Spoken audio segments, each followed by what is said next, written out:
So, remember a couple weeks ago when Jay Ombre decided to introduce a vehicle that was found in the Spokane River, all because Tyson Farley happened to be in Spokane at the same time as that car was found in the river.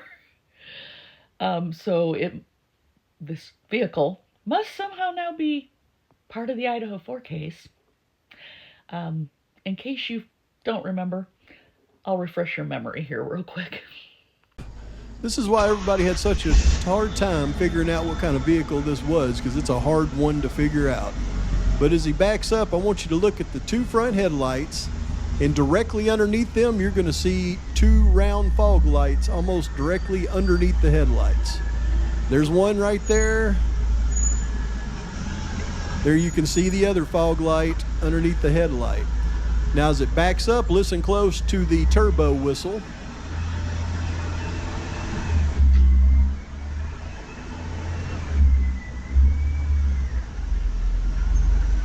Then as it pulls off, see how it's got tail lights, but little lights underneath the tail lights?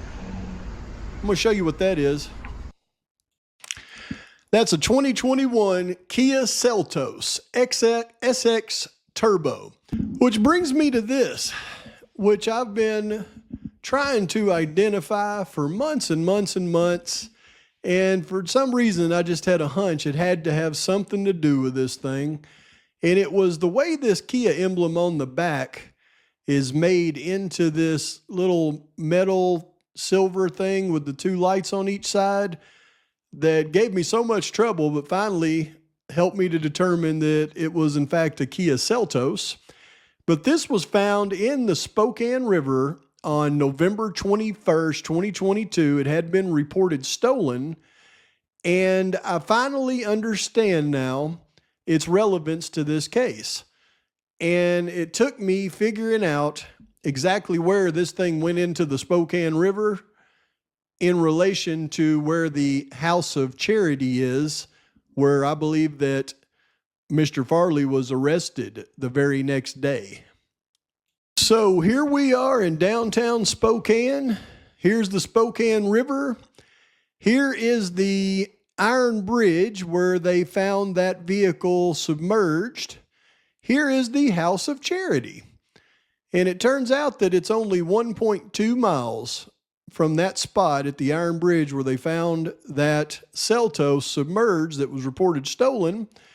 And so that means he could have just driven it into that river right there and took a 1.2 mile stroll right over here to the House of Charity where he was arrested the very next day.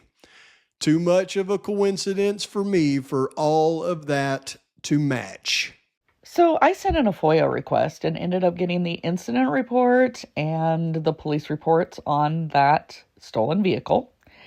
And I'm only showing the incident report. The police reports had a lot of redactions because it turns out it was a group of juveniles that stole that. It was not Tyson Farley. There's a group called the Kia Boys that a special task force was even set up for in Spokane because they were stealing and damaging people's Kias. Here's one of the headlines on their arrest. Middle schooler and 14-year-old arrested after Kia and Hyundai thefts believed to be work of juvenile crime ring. Spokane Valley deputies arrest group of teens notorious for stealing Kias. And here's another article. Spokane Task Force arrests 2 teens for involvement in string of Kia, Hyundai, and Ring camera thefts. And it talks about the task force that had been set up.